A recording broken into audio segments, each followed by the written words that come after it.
You are floating in a sea, in an ocean of eternal intelligence. If only you knew that you were in the midst of eternity right now, there would be nothing that could steal your joy. There would be nothing that could dim that smile. There would be absolutely nothing and no one to whom you would give away your power, your sense of inner equilibrium.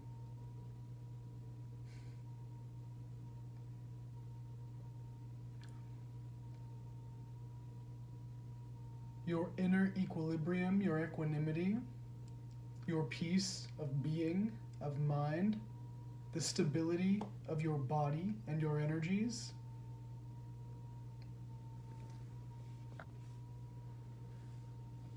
There is nothing worth giving that over to. Nothing. There is nothing that anybody or anything can give you or offer you that is worth sacrificing your peace for, your stability of energies for. Nothing. There is nothing to be gained for throwing yourself off balance in any situation or any circumstance. Now, there may be some great fun and great play in willingly foregoing balance physically when playing martial games, if you're into certain martial arts or dance. Playing with balance physically is a very fun practice. But inwardly, mentally, emotionally, throwing yourself off balance, there's nothing to be gained from that. In the short term, in a given moment, there may be somebody in the room who feeds you a slight and temporary social reward for throwing yourself off balance, but those are never enduring. And ultimately, there's no profit there, only loss. And those minds, or let me say a mind, which is entertained by psychological disturbance, is not a very wise mind, and certainly not the kind of mind that one, in one's better wisdom, would seek to emulate. So, and certainly, stability of energies, that is vital for good health of the body, whatever the situation of your body, no judgment. And certainly, stability, equanimity of energies, of life force energies, are absolutely vital for stability of mind, which is thought and emotion, which are one. And there's no possible way, please let me say this, there is no possible way to maintain an equanimity, a stability of one's energies, of one's life force energy, call it prana, call it chi, call it ki. I learned the Irish word for it yesterday. At some point I'll come back with it, but there isn't a single truly ancient culture where people have sat and looked at themselves which has not given us a word that is often in English translated as vital force energy or life force energy. And so in modern English anyway, we borrow words from living traditions that still walk, live, breathe, and open awareness of this, which we can call chi, ki, or prana. I'll most likely use those words interchangeably, along with the English extrapolation, expansion upon that as energies or life force energies or vital energies. But when that prana, when that chi is stable, and it becomes stable through attention, firstly, namely attention to breath, but attention to one's whole being, and the stabilizing factor must not come through psychological compulsion, otherwise there won't be that necessary quality of joy and vitality in the awareness, in the attention given to it, and therefore will anyway result in instability of one's energies, and therefore obviously of one's mind, which is anyway experienced as unstable, as long as the energies are unstable. So the key to stability, to peace of one's energies, and peace doesn't mean suppression of movement or activity. Peace means no friction. This means that the energies are allowed to flow. Just as the heart pumps blood through the body, it doesn't pump it in one direction through the vascular system and then suddenly pump it back the other way. The body would be a complete, chaotically confused mess if that were the case. No, the heart pumps the blood through the vascular system in one direction. It circulates. It circulates. It has its predetermined pathway, and that is what it follows. And so if you pay attention to the mind, to thought and memory, and the subconscious patterning, and the subconscious may either be made conscious or it may be unconscious. It seems that mostly it's unconscious, widely, but you look at that for yourself. The mind, as thought and memory, also has its circuitry, it has its patterning. And in that same way, so does the energy body, if you would call it that. It has its particular flow of energy. Within the body, it moves a certain way, and as it extends out of the body, as it does, the energy body does extend outside of the physical body, and the mental body extends out even further past that. But the key of stability is really this energy system being in one's awareness. The key is that the energy body stays outside of your awareness. The flow of energy in the body stays outside of prana, of chi, of ki, stays outside of one's awareness so long as that which is non-physical remains outside of one's awareness. Because the body is in constant flux, it moves. The mind, I put here, this is a cultural signifier for mind, but mind is really all over. It's not, this is the brain, and we often say mind, but really the mind is much larger than that, really. And one can see this for oneself. This isn't just, this isn't a speculation or a philosophy or an opinion.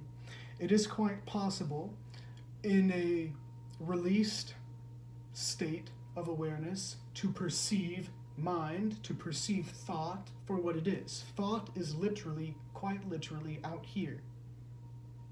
Thought and memory are quite literal. Thought it's an external phenomenon. It's like an element. In contrast to one's eternal self, which can be known directly. If it couldn't be known directly, there'd be no point in speaking. There'd be no point in sharing any of this. So, first, to come into direct contact, into direct experience of that which is eternal, which means that which is not subject to time, that which has no beginning or end, that which is not subject to birth and death. This awareness is what allows one to stand in stillness, to perceive from stillness all of the movement of life, which is known through the body, through the mind, and experienced in whatever degree of awe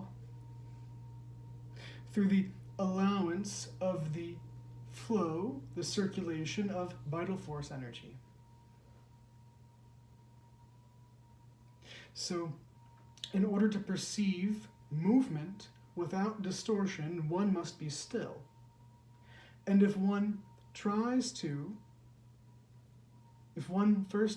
believes that one is the mind, if you think that you are your thoughts, if you think that you are your brain, if you think that you are your memory bank with all of its narratives and stories and identifications, you'll never be able to perceive anything. Because if you identify with that, with what we call the personality or the ego, which includes the body, those items are always in movement. They're always circulating. Thought moves circularly. It may take a very apparently windy path, but it always comes back around. So thought moves circularly. The body moves also in its cycles. Energy, too, moves in its cycles. So if you are identified, that means if you have grabbed, if you're hooked to an aspect of ego, personality, time, thought, space, then being hooked on that is like being in a roller coaster cart, which is going around and around on its track. And from that place of movement, you will never be able to perceive the actuality of the subtlety of all movement, not only subtle, but the aspects of grosser, of denser movement as well, larger movement. Because as long as you're moving, you can never really understand how everything else is moving in relation to the you that is also in motion. You'll only ever, you might get very close, insofar as close is concerned, but that's a very relative measurement, which anyway springs forth out of psychological speculation at best, because an assumption always has to be made.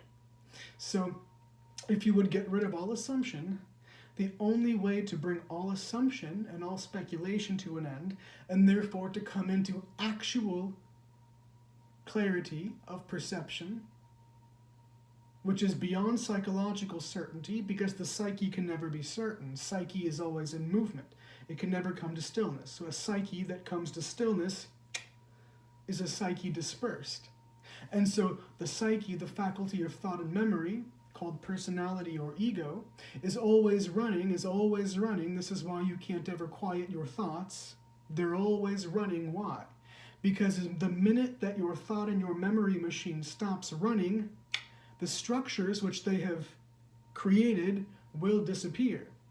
And because you identify with them, the feeling of the thought and memory structures which have been built that you call your personality, yourself, your ego, whatever, all of your narratives and stories about yourself, your beliefs, your disbeliefs, your likes, all of it.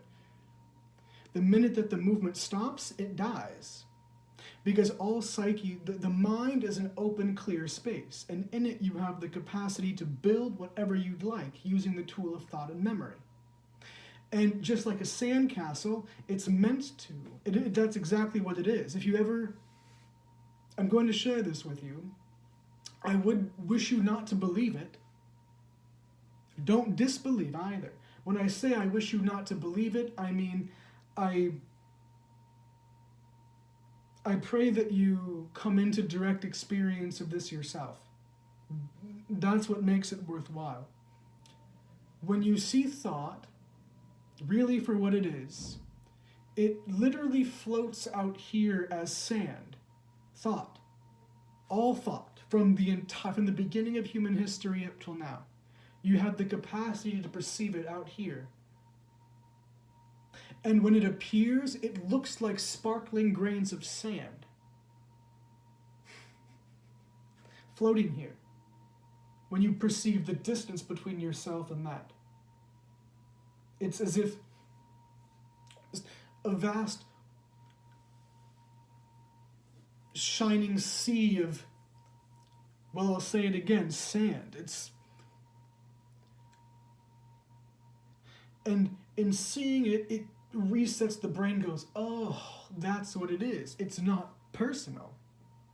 But when you take all the pieces of thought, which is memory and thought are one and the same. There's no difference at all between memory and thought. You build, using this, you construct things. Very simple ideas, notions, to very complex notions. But it's all temporary. It's like building a sandcastle. And what we do is we build our sandcastles with thought, and then we want them to be permanent. And so we try to come up with very clever tricks to laminate or to keep these sand structures, these structures of thought and memory, permanent, failing always to realize the effervescent and temporal nature of thought, which can never be permanent. And anyway, there's something much better than thought which is permanent, and that's what you have to discover. And the moment you discover what is actually permanent, thought becomes the most irrelevant thing. But as long as thought is all that you know, and thought can only know thought, then you stay clinging to thought, because thought seems to be the most real thing, all that you have. But when you really discover what's and I mean directly, not through belief or notion, or when you directly come into contact with what is eternal, thought just is revealed in its true light, which is a silly play toy. Not that you can't do very fun things with it. You can do incredible things with it, but you see it for what it is. And we'll get to its true function in a moment, but for now, when you really see thought, it's quite marvelous, actually. It's quite beautiful to behold. It puts everything in its right place when you really see it for what it is. And just like beholding any element of nature, in the raw, it's beautiful. It's gorgeous to see thought just there, hanging out in the air, in the ether, really. Just to see it suspended. Just wow. It's like looking at the stars in the sky. And at the same time, it gives you it's incredible. There's incredible mirth and great laughter that erupts from the deep self upon beholding thought in its true form, because you realize that you were mistaken about what it is this whole time, and you took it far too seriously, and that the trouble in the world, the whole trouble in the world, is that we take thought too seriously. We don't realize what it actually is. And the moment you realize what it is, you come home to what is closer to you than thought. You could say beyond thought, which is fine, but beyond doesn't mean out there away from you. It means closer than thought. Because what you are is beyond thought, which means untouched and untouchable by thought. Thought can't touch you. Thought cannot what you really are. Thought cannot corrupt it. Thought cannot co-opt it. Thought has no power over it. Thought can only touch thought. And we use thought to build so many things, but the constructions that we use thought to build out here in the out here, right? In the it's not out here, but that's the perception, is there's this physical world out here. And we use the tool of thought to manipulate, to build constructions, which is what the word manifest means. Manifest, mane, means hands. Fest means to fix, to fasten, to concretize, to make. And so, before there is any kind of invention out here, first there is a structure built. I keep pointing to the head. It's not where the mind is, but this is just, again, a cultural reference. First, there is the reification, which is the usage of thought to build a structure in the mind. And then from reification, there's realization. To realize means the same thing, literally the word means the same thing as manifest. To realize means to make real. It means to take from the reification, from the mental image, and translate that, to bring that into physical fruition. So first there's the reification of a chair, or a table, or a wheel, or whatever basic, a crowbar, a knife, something, whatever the basic tool is. There's an image, which is made by thought, and then the hands go set forth to crafting. The word craft means power, by the way. Go about crafting the tool, which had its origin in thought. And then from there, the tools become more and more complex as thought generates more and more complex structures, which can then be implemented in the so-called external or manifest world. And because this power is so great, or it appears to be so great, it's very intoxicating. But it's a lower kind of intoxication. However, you don't know that until you've tasted something higher. And that something higher comes in the form, it's a funny way of saying it, of awareness of the formless, which is the highest intoxication there is. And it's an intoxication which brings with it total clarity, whereas the intoxication of thought brings with it distortion, because thought is a tool of utility. And so thought dissects, it cuts, it demarcates, it separates, it divides. And so when you see that it has its place, it has its function in technology, which is the most basic tool of survival. So thought is the most basic tool.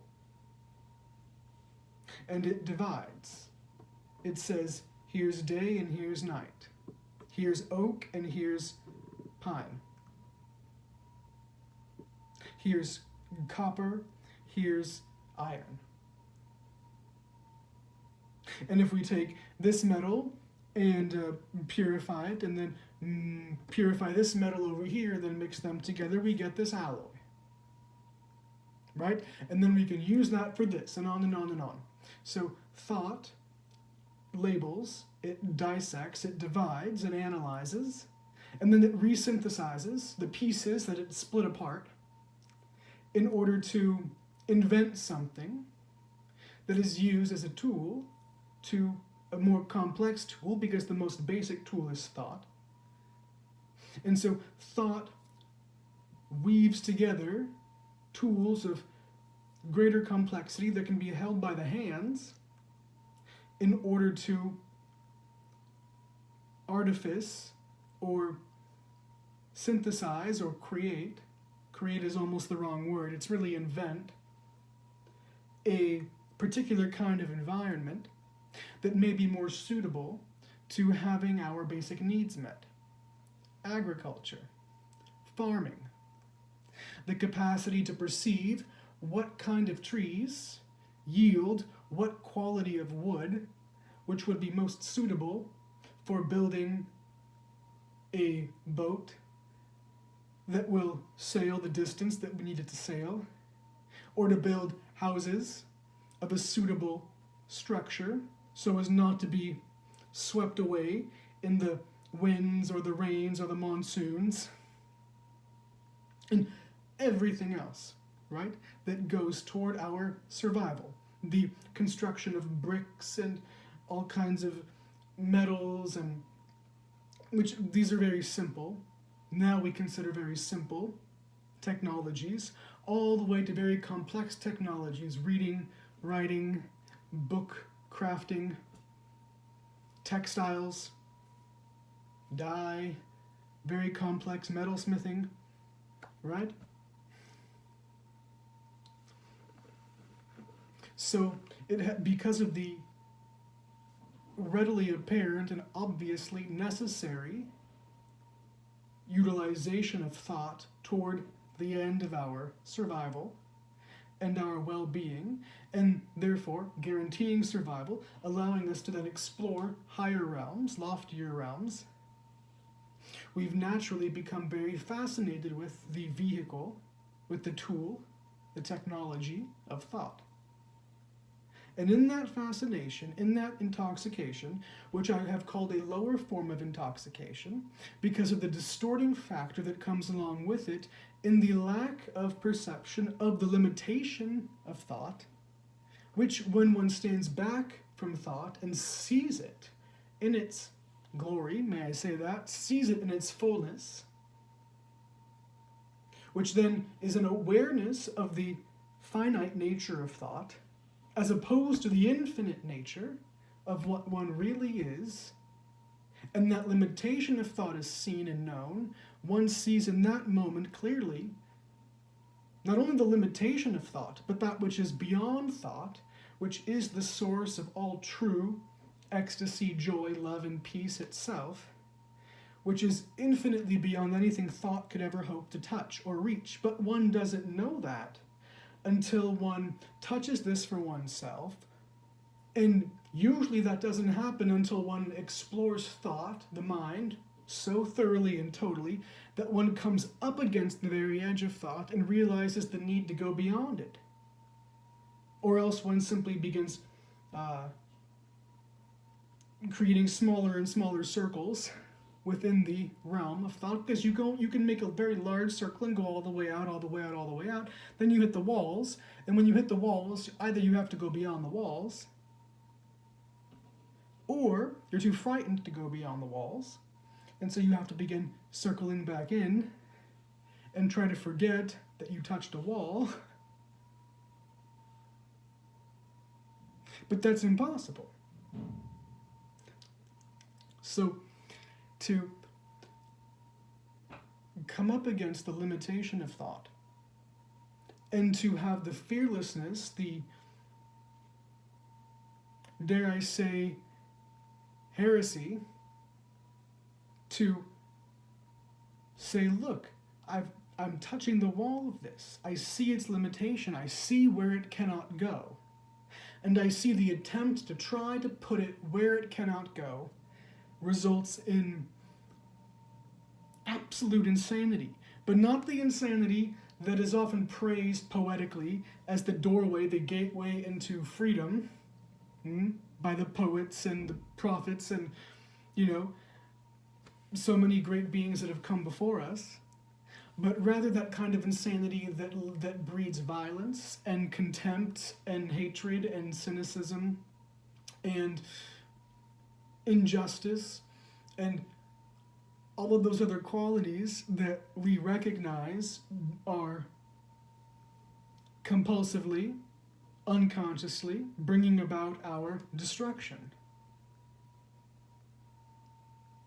And so one has to figure out what to do with thought, where to put thought, how to handle thought, how to hold it, which one can't do unless one sees the nature of it. And that requires the willingness to dissolve your current structures of thought, which you have convinced yourself are either permanent, which they're not, or that you would like to be permanent, in order to sustain a particular image about yourself and about the world. But upon seeing the true nature of thought, you see that all images that you've built of yourself and of the world are false, all of the images that you've used thought to build about the world, about the other, whatever the other is, whether it's another person, yourself, right, as an object, the personality, the ego, or God, or the source of creation, because of what a religious institution has told you, or a tradition has told you, or a book has told you, and how you've interpreted that. Even your image of what the mind is, because you don't know what the mind is. You don't know what thought is, but you have an idea, you have an image of thought built by thought. You see how complex it gets? And even though you've been told not to make an